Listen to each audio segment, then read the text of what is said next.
క్రీస్తునాథుని యందు ప్రియ సహోదరి సహోదరులారా, ఈరోజు మనము పెంతుకోస్తు మహోత్సవాన్ని కొనియాడుతూ ఉన్నాము.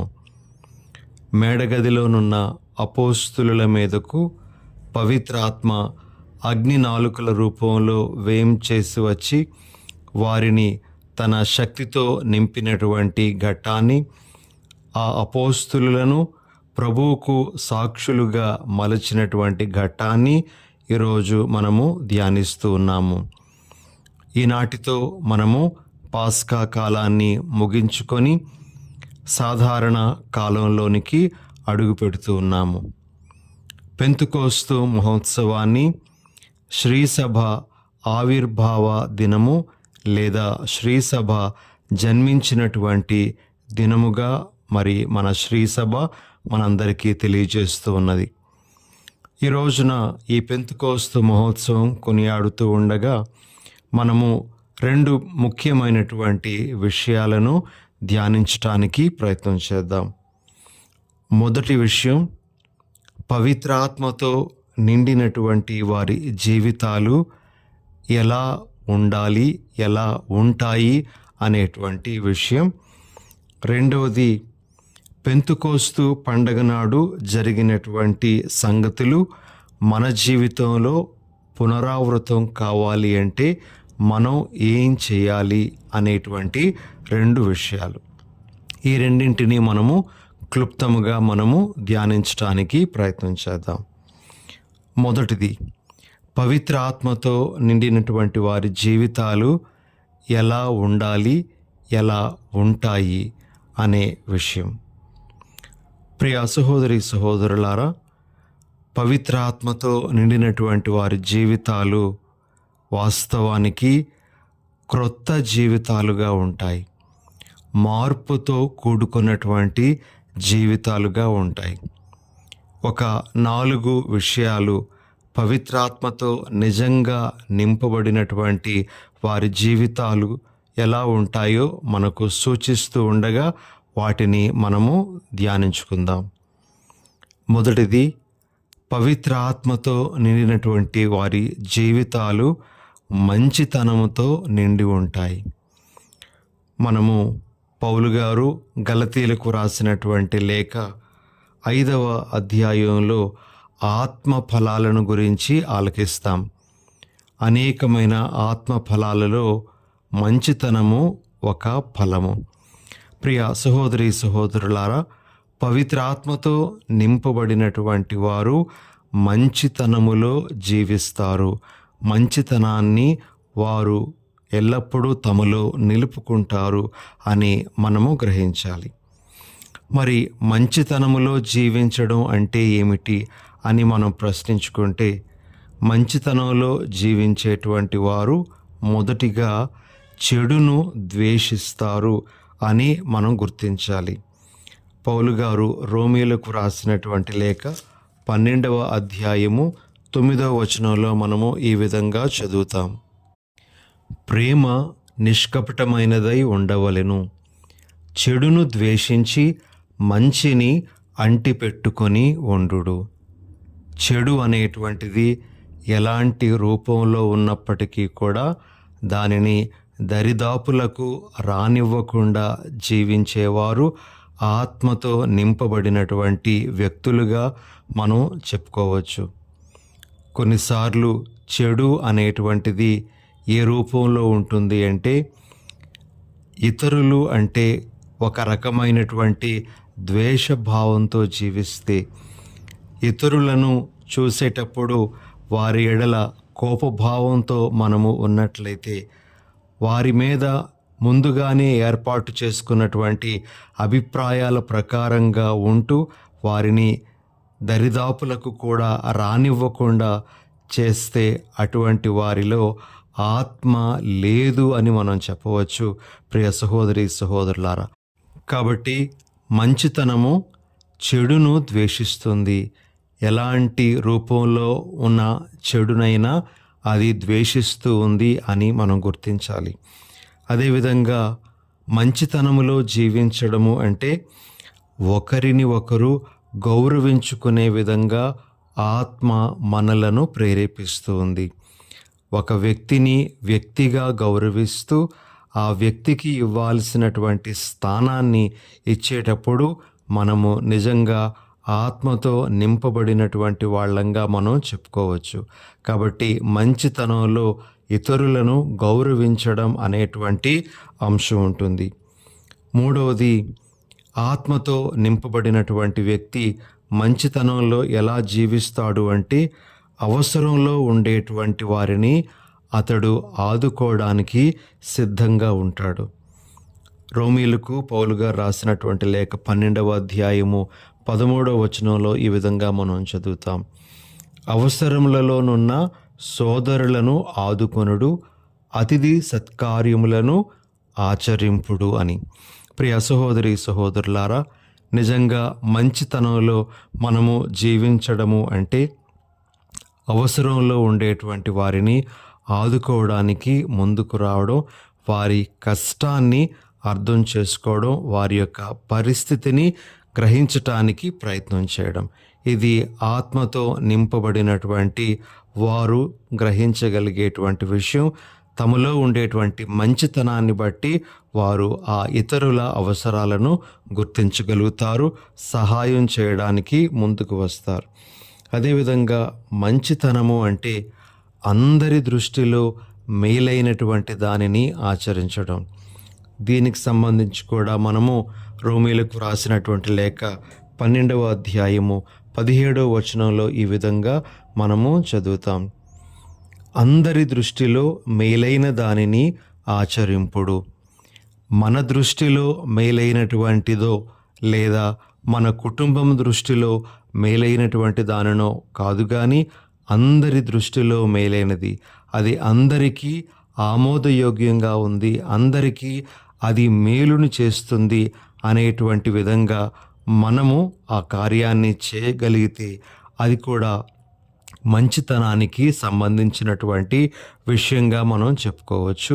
ప్రియమైనటువంటి సహోదరి సహోదరులారా, ఆఖరుగా మంచితనంలో జీవించడము అంటే మేలు చేత కీడును జయించటానికి ప్రయత్నం చేయడం. ఒకరు ఎంత కీడు చేసినా కీడుకు ప్రతికీడు కాకుండా కీడుకు మేలును చేస్తూ ఆ కీడును నిర్వీర్యం చేయడం అనేటువంటిది మంచితనంలో కనబడేటువంటి ఒక విషయంగా మనము గమనించాలి. పౌలు గారు రోమీలకు రాసినటువంటి లేఖ 12వ అధ్యాయం 21వ వచనంలో ఈ విషయాన్ని మనము చూడగలం. కాబట్టి ఆత్మతో నింపబడినటువంటి వారిలో మంచితనం అనేటువంటిది ఉంటుంది. పవిత్ర ఆత్మతో నింపబడినటువంటి వారి జీవితము నిజంగా మంచితనంలో ఉంటుంది అనే విషయాన్ని మనము మొదటిగా గ్రహించాలి. ఇక రెండవ విషయం, పవిత్ర ఆత్మతో నింపబడినటువంటి వారి జీవితం ఎలా ఉంటుంది అంటే వారి యొక్క జీవితంలో విశ్వాస ఎదుగుదల అనేటువంటిది ఉంటుంది. ప్రియ సహోదరి సహోదరులారా, మనము బైబిల్లో వాక్యాన్ని చదువుతాం.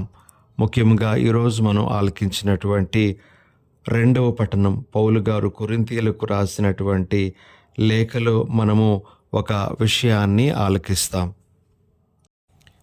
12వ అధ్యాయము 3వ వచనము, పవిత్రాత్మచే తప్ప ఏ వ్యక్తియు యేసే ప్రభువు అని అంగీకరింపడు అనే మాట. ఒక వ్యక్తిలో పనిచేసేటువంటి పవిత్ర ఆత్మ ద్వారా ఆ వ్యక్తి యేసు ప్రభువుని అర్థం చేసుకోగలుగుతాడు.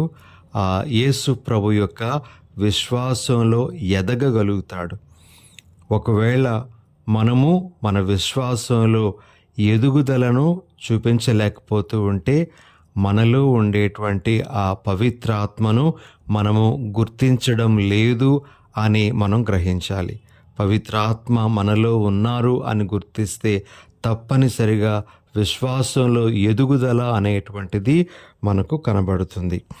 అదేవిధంగా ప్రియ సహోదరి సహోదరులారా, మనము ఆత్మతో నడిపించబడినటువంటి వాళ్ళమే అయితే మన విశ్వాసంలో ఎదుగుదల ఉంటుంది అని మనము భావిస్తే మనకు ప్రార్థన ఎడల, దైవిక కార్యాల ఎడల శ్రద్ధ ఉంటుంది. ఒకవేళ వీటి ఎడల శ్రద్ధ మనం కనబరచకపోతే మనము మనలో ఉండేటువంటి పవిత్ర ఆత్మను గుర్తించడం లేదు అని మనం గ్రహించాలి. అదేవిధంగా విశ్వాసంలో ఎదుగుదల అని మనం చెప్పేటప్పుడు మనము సాక్ష్యం ఇచ్చేటువంటి వారుగా జీవించటానికి ప్రయత్నం చేస్తాం. యేసు ప్రభు మన జీవితంలో చేస్తున్న కార్యములన్నింటికీ మనము సాక్షులుగా ఉండడానికి ప్రయత్నం చేస్తాం. ఇలా మనము సాక్ష్యము ఇవ్వలేకపోతే మనలో విశ్వాసపు ఎదుగుదల లేదు అని మనం చెప్పగలము ప్రియ సహోదరి సహోదరులారా. కాబట్టి ఆత్మతో నింపబడినటువంటి వారిలో విశ్వాసపు ఎదుగుదల అనేటువంటిది స్పష్టంగా కనబడుతుంది అని మనం గ్రహించాలి. ఇక మూడవ విషయం, ఆత్మతో నింపబడినటువంటి వారి జీవితం ఎలా ఉంటుంది అంటే చాలా ముఖ్యమైనటువంటి విషయం, వారిలో పాపము ఎడల విముఖత కలుగుతుంది. ప్రియ సహోదరి సహోదరులారా, ఆత్మతో నింపబడినటువంటి వారు పాపానికి సులభంగా దాసులవ్వరు.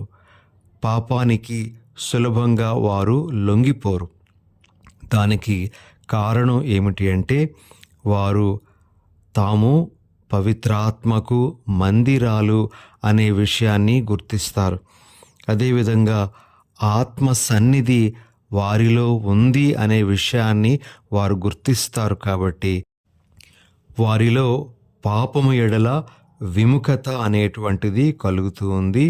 వారు పాపానికి బానిసలుగా ఉండడానికి ఏమాత్రమో కూడాను ఇష్టపడరు ప్రియ సహోదరి సహోదరులారా. ఇక ఆఖరుగా ఇంకొక విషయం ఏమిటి అంటే పవిత్రాత్మతో నింపబడినటువంటి వారి జీవితం ఎలా ఉంటుంది అంటే వారు మంచి ప్రేరణలకు ఎప్పుడు లోబడి జీవిస్తారు. ఒక ప్రేరణ వారికి కలిగింది అంటే అది దైవిక ప్రేరణ అని వారు గుర్తించిన నాడు ఆ ప్రేరణకు వారు లోబడి జీవిస్తారు. ఆ దేవుని ఆత్మ నడిపింపును వారు ఆహ్వానిస్తారు. వారు ఆ ప్రేరణకు లోబడి జీవించడము అంటే ఆ ప్రేరణను వారు వెంటనే అమలుపరచడానికి కూడా ప్రయత్నం చేస్తారు. కొన్నిసార్లు ఆ ప్రేరణ ప్రకారం వారు జీవించటానికి వారికి శ్రమలు ఎదురైనప్పటికీ కూడాను వారు ఏమాత్రమూ భయపడక వారికి దేవుడిచ్చినటువంటి ఆ మంచి ప్రేరణను వారు అనుసరించటానికి వారు ప్రయత్నం చేస్తూ ఉంటారు. ఇది పవిత్రాత్మతో నింపబడినటువంటి వారిలో కనబడేటువంటి ఇంకొక ముఖ్యమైనటువంటి లక్షణం. కాబట్టి 4 ముఖ్య అంశాలను ఈరోజు మనం ధ్యానిస్తూ ఉన్నాం. మొదటిగా, మనము పవిత్రాత్మతో నింపబడినటువంటి వాళ్ళమైతే మన జీవితము మంచితనంతో నిండి ఉంటుంది. రెండవది, మన విశ్వాసంలో ఎదుగుదల అనేటువంటిది అంచెలంచెలుగా మనము చూడగలుగుతాం. మూడవది, మనలో పాపము ఎడల విముఖత అనేటువంటిది ఉంటుంది. నాలుగవది, మనము మంచి ప్రేరేపణలకు లోబడి జీవిస్తాం. వాటిని వెంటనే అమలు చేయడానికి కూడా ప్రయత్నం చేస్తాం. ఇలాంటివి ఎన్నెన్నో మనము ఇంకా ధ్యానించి మన మనసులో పెట్టుకోవచ్చు. అయితే ఈరోజు ఈ 4 ముఖ్యమైనటువంటి విషయాలను మన మనసులో పెట్టుకుందాం. జ్ఞానస్నానం పొందిన సమయంలో పవిత్ర ఆత్మను మనం పొంది ఉన్నాం. ఆ పవిత్ర ఆత్మ మనలో ఉన్నారు అనేటువంటి విషయాన్ని మన భద్రమైన అభ్యంగం మనకి గుర్తు చేస్తుంది. ఈరోజు ఈ పెంతెకోస్తు పండుగ నాడు ఆ పవిత్రాత్మకు నేను ఆలయం అనేటువంటి విషయాన్ని మనం గుర్తు చేసుకొని ఈ 4 విషయాలు మనలో ఉండేటట్లుగా మనము శ్రద్ధ వహించాలి. ఇక రెండవ విషయం, ప్రియ సహోదరి సహోదరులారా, అలనాడు పెంతెకోస్తు పండుగ నాడు జరిగినటువంటి సంగతులు మన జీవితంలో కూడా పునరావృతం కావాలి అని మనం కోరుకోవాలి. ఆ రోజు ఆ పెంతెకోస్తు దినాన ఏం జరిగింది అని మనము ధ్యానిస్తే, మొట్టమొదటిగా ఆ శిష్యులకు లేదా అపోస్తులులకు యేసు ప్రభువును గూర్చినటువంటి జ్ఞానము మరింతగా పెరిగింది. అంతవరకు యేసు ప్రభువును గూర్చినటువంటి జ్ఞానము అసంపూర్ణంగానే ఉండింది వారిలో. ప్రభువుతో ఉన్నప్పటికీ, ఆయన మాటలు ఆలకించినప్పటికీ, ఆయన చేసిన అద్భుత కార్యాలు ఎన్నింటినో వారు చూసినప్పటికీ, వారిలో ఆయనను గూర్చినటువంటి జ్ఞానము అసంపూర్ణంగానే ఉండిపోయింది. అయితే పెంతెకోస్తు నాడు పవిత్రాత్మ అపోస్తుల మీదకు వేంచేసి వచ్చిన నాడు యేసు ప్రభువును గూర్చినటువంటి ఆ జ్ఞానము వారికి ఇంకా అధికమైంది. నిజమైనటువంటి జ్ఞానంలోనికి వారు నడిపించబడ్డారు. అపోస్తుల కార్యము 2వ అధ్యాయము 36వ వచనంలో మనము ఈ విధంగా అపోస్తుల యొక్క మాటలు వింటాం. మీరు సిలువపై చంపిన ఈ యేసుని దేవుడు ప్రభువుగాను క్రీస్తుగాను నియమించెను. కనుక దీనిని ఇజ్రాయేలు జనులందరూ తప్పనిసరిగా తెలుసుకొనవలయును అని చెప్పాను. ఈ విధంగా యేసు ప్రభువును గూర్చినటువంటి వారి జ్ఞానము అధికమైంది అని మనం గ్రహించాలి. ఇది పెంతెకోస్తు నాడు జరిగినటువంటి ఒక విషయం. రెండవ విషయం ఏమిటి అంటే, అపోస్తులు అప్పటి వరకు మేడగదిలో తమను తాము బంధించుకొని ఆ గదికి మాత్రమే పరిమితమై ఉన్నారు. కానీ పెంతెకోస్తు నాడు జరిగినటువంటి ఆ ఘట్టము ద్వారా, పవిత్రాత్మ రాకడ ద్వారా వారు యేసుకు సాక్షులుగా ఉండాలి అనేటువంటి తపనతో ఆ గది నుండి వారు బయటకు వచ్చారు. ఇది రెండవ విషయం మనం నేర్చుకోవాల్సింది. యేసు కోసం సాక్షులుగా ఉండాలి అనేటువంటి తపన ఆ పెంతెకోస్తు నాడు వారిలో కలిగింది. ఆ తపనను బట్టి వారు వివిధ దేశాలకు, ప్రాంతాలకు వెళ్ళి ఆ ప్రభువు కోసం తమ జీవితాలను అర్పించగలిగారు. ఇది రెండవ విషయం. ఇక మూడవది, ప్రియ సహోదరి సహోదరులారా, పెంతెకోస్తు నాడు జరిగినటువంటిది ఏమిటంటే, అపోస్తులు, ఆ శిష్యులు పొందినటువంటి ఆ ఆత్మానుభూతిని, ఆ ఆత్మ ఫలాన్ని వారు ఇతరులకు అందించటానికి సిద్ధపడ్డారు. ఇతరులు వారిలో ఉండేటువంటి ఆ పవిత్రాత్మ నడిపింపును వారు ప్రత్యక్షంగా అనుభూతి చెందగలిగారు. ఆత్మ అనుభూతి వారు ఇతరులకు అందించగలిగారు. ఇది పెంతెకోస్తు నాడు జరిగినటువంటి ఇంకొక విషయంగా మనము గ్రహించాలి. ఇక నాలుగవది ఏమిటి అంటే, పెంతెకోస్తు నాడు వివిధ ప్రాంతాలకు చెందినటువంటి వారు, వివిధ భాషలలో మాట్లాడేటువంటి వారందరూ అపోస్తులు మాట్లాడేటువంటి విషయాలను తమ స్వంత భాషలలో అర్థం చేసుకోగలిగారు. తమ స్వంత భాషలోనే వారు మాట్లాడుతూ ఉన్నట్లుగా వారు గ్రహించగలిగారు. ఇక్కడ వారందరినీ పెంతెకోస్తు ఘట్టము ఐక్యపరచింది అని మనము గ్రహించగలగాలి. ఈ విధంగా 4 ముఖ్యమైనటువంటి విషయాలు పెంతెకోస్తు నాడు జరిగినట్లుగా మనము గ్రహిస్తూ ఉన్నాము. ఇప్పుడు అవే విషయాలు మనలో కూడా పునరావృతం కావాలి అని మనం కోరుకోవాలి. అవేమిటి అంటే, మొదటిగా యేసు ప్రభువును గూర్చినటువంటి జ్ఞానము మనలో కూడా అధికమవ్వాలి. పవిత్రాత్మ మనలో ఉంటూ యేసు ప్రభువు చేసినటువంటి కార్యములను, ఆయన చెప్పినటువంటి బోధనలను మనకు జ్ఞాపకం చేస్తూ ఉంటారు. కాబట్టి మనకు యేసు ప్రభు ఎడల జ్ఞానం అనేటువంటిది అధికమవ్వాలి అనే విషయాన్ని మనము గ్రహించాలి. ఆత్మతో మనము ఉన్నట్లయితే యేసు ప్రభువును గూర్చినటువంటి జ్ఞానంలో ఎదుగుదల అనేటువంటిది మనం సంపాదించగలగాలి. రెండవది, యేసు కోసం సాక్షులుగా నిలబడాలి అనేటువంటి తపన మనలో కూడా ఉండాలి. ఆనాడు అపోస్తలులు పవిత్రాత్మను పొందిన తరువాత సాక్షులుగా ఉండడానికి వారు సాహసించారు, ముందుకు వచ్చారు.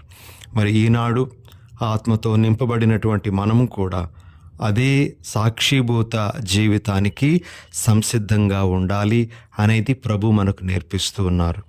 ఇక మూడవ విషయం, మన జీవితంలో పునరావృతం కావాల్సింది ఏమిటి అంటే, మనం పొందినటువంటి ఆ ఆత్మ అనుభూతి ఇతరులకు కూడా మనము అందించాలి. మన మాటల ద్వారా కావచ్చు, మన జీవిత విధానం ద్వారా కావచ్చు, మనము ఆత్మను పొంది ఉన్నాము అనే విషయాన్ని ఇతరులు గ్రహించేటట్లుగా మన జీవితాలు ఉండాలి. ఇక 4వది, ఆత్మను పొందినటువంటి మనము ఐక్యత కొరకు ఎప్పుడూ కూడాను శ్రమించాలి. నిజంగా ఆత్మను పొందినటువంటి వారు విభజనలకు తావివ్వరు. వారు వేర్పాటు వాదాలకు ఎప్పుడూ కూడాను స్థానాన్ని కల్పించరు. అందరూ కలిసి ఉండాలి, అందరూ కలిసిమెలిసి జీవించాలి అనేటువంటి ఆ ఆశను వ్యక్తం చేస్తారు. కాబట్టి ఇది కూడా, ఈ పెంతెకోస్తు అనుభవం మనలో కూడా పునరావృతం కావాలి అని ఈ దినాన మనము కోరుకోవాలి. ఇలాంటి విషయాలు, భావాలు మన మనసుల్లో పెట్టుకొని ఈనాటి పెంతెకోస్తు మహోత్సవంలో యోగ్య రీతిలో పాల్గొనడానికి ప్రయత్నం చేద్దాం. ప్రార్థన చేసుకుందాం. దయగల సర్వేశ్వర, ప్రేమగల తండ్రి, అలనాడు అపోస్తలుల మీదకు పవిత్రాత్మను పంపి వారిని పవిత్రాత్మ శక్తితో నింపినట్లుగా ఈనాడు కూడా నూతనంగా మరొక్క పర్యాయము మాలోనికి ఆ ఆత్మను అనుగ్రహించండి. ఆత్మ మాలో ఉన్నారు అనే విషయాన్ని మేము గ్రహించేలా, తదనుగుణంగా జీవించేలా మమ్ము దీవించమని మా ప్రభువైన యేసు నామమున అడిగి వేడుచున్నాం తండ్రి. ఆమెన్.